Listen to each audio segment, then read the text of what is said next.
es especialista en conflictos socioambientales, ¿es así? Así es. ¿Qué se define como un conflicto socioambiental?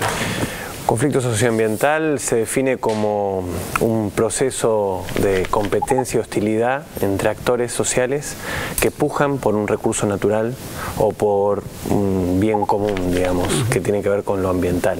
Ahora, yo me pongo en su lugar y me imagino casi así como un mediador. Así es, un mediador. ¿Es un mediador? Sí, sí, sí. ¿Así se interpretan ustedes? Bueno, trabajamos, a veces hablamos de facilitación de procesos de diálogo. Buscamos prevenir y transformar conflictos. Eso es un poco el... ¿Transformarlos en que se para que transformar dejen de ser sus patrones de interacción hacia lógicas de mayor justicia y mayor paz, utilizando el diálogo como metodología.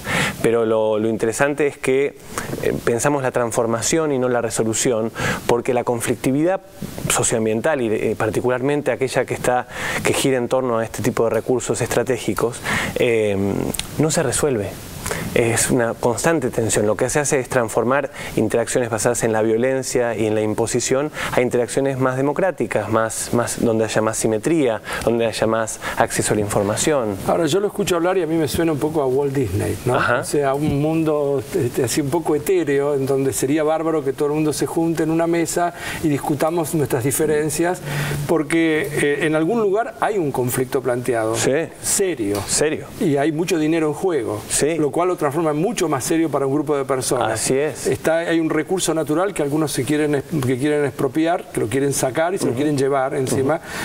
Hay otras personas que dicen eso no se toca, pero al mismo tiempo eso genera fuentes de trabajo. Por otro lado, eso también genera ambientalmente un conflicto muy serio porque puede contaminar, es decir, hay minería a cielo abierto, o sea, son muchas variables. ¿Cómo contemplarlas y cómo atender los intereses de todos? Bueno, primero identificando la agenda. ¿Cuál es la agenda de discusión? Bueno, tenemos un primer punto que es la agenda del ordenamiento territorial que hablaba el doctor Villalba. ¿Dónde se hace qué cosa? ¿Y cómo se definen esas cosas? Bueno, se define a través de procesos de elaboración de políticas públicas. Entonces, distintos actores buscan participar en esos procesos e incidir sobre el tomador de decisión para que el uso que le da, minero o de protección del glaciar o de actividades agrícolas o de uso humano del agua para consumo personal, bueno, todos esos intereses estén contemplados. De hecho, hoy por hoy la conflictividad tiene que ver con que hay actores que se sienten excluidos de la toma de decisiones y que buscan participar y que para participar reclaman, digamos, su derecho. ¿Y quiénes serían esos actores en este caso? Y bueno, hay distintos, pero fundamentalmente el modelo actual no termina de incorporar la perspectiva de las comunidades locales. Creo que ahí hay un tema importante. ¿Cómo hacer para que las comunidades locales puedan participar en la definición del modelo de desarrollo que quieren tener? Y en ese sentido, sobre esa base se pueda discutir dónde se hace minería y dónde no se hace minería. Eso hoy por hoy no es posible, no se está dando. Pablo, pero déjeme que le haga una interrupción. Usted lo escuchó al ingeniero Villalba hace un ratito, ¿no es cierto? ¿Usted parece que usted lo podría sentarse en una mesa con él y convencerlo que el tema del agua no es importante en su vida? No, para nada. Para nada. O sea, él antes de ceder el agua, digamos, le va a ceder un brazo. ¿Quién cedería el agua? ¿Qué ciudadano argentino?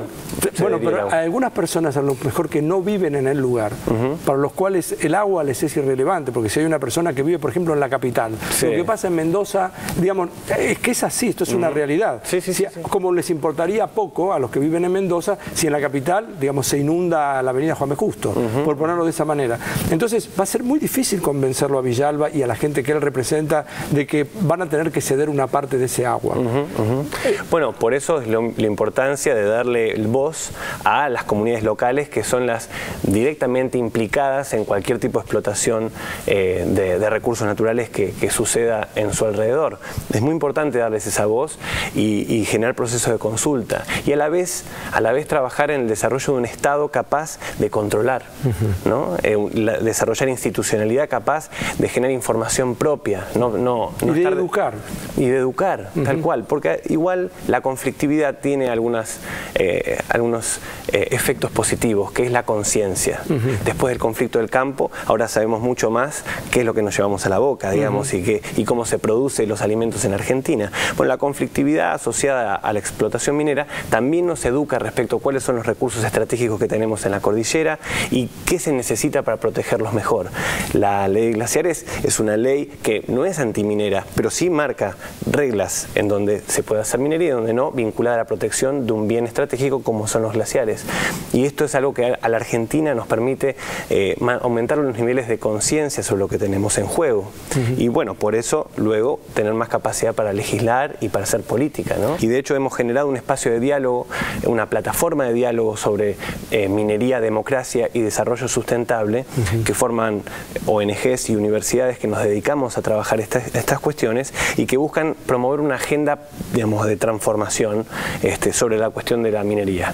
Entonces, que se trabaje el tema de cómo se consulta a las comunidades, cómo se hace participar a las comunidades indígenas que están en toda esa zona, que son también actores de conflicto, porque no son consultados, y son una agenda vinculada al ordenamiento territorial, una agenda vinculada a cómo se distribuye la renta minera. Y son todas cuestiones que surgen justamente dando la pauta de que la ley vigente tiene dificultades para poder responder a esas inquietudes nuevas que empiezan a surgir al calor del crecimiento de la actividad. Le quiero hacer una última pregunta antes de terminar el programa. ¿Puede anticipar dónde se va a producir algún otro conflicto socioambiental en el país y por qué? Porque cualquier científico se precia por además estar prediciendo lo que va a pasar, previniendo lo que va a pasar, pronosticando. Bueno, ¿dónde va a haber conflicto? Bueno, tenemos un escenario de conflicto. Le brillan los ojos cuando le hice esta pregunta. No, bueno, tiene más trabajo. Para un psiquiatra cuando le habla de algún problema de salud mental, bueno, en este caso es algo similar. Pero no, tiene que ver con prevenir, con generar conciencia de la alerta temprana. A ver, en lo inmediato lo estamos viendo, el tema de residuos. Dónde vamos a enterrar nuestros residuos, qué vamos a hacer con ellos, anticipa conflictos por venir en todo el conurbano y en la provincia de Buenos Aires en particular. ¿Y residuos nucleares no? Residuos nucleares sí, en la medida en que se aumente el nivel de actividad digamos, de producción energética basada en los recursos nucleares, ¿no? En el uranio.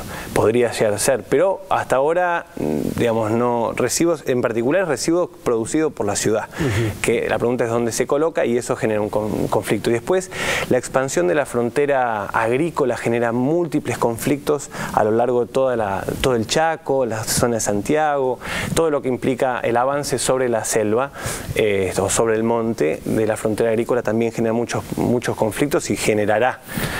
Y la minería ni hablar, ¿Se va a arreglar lo de la minería?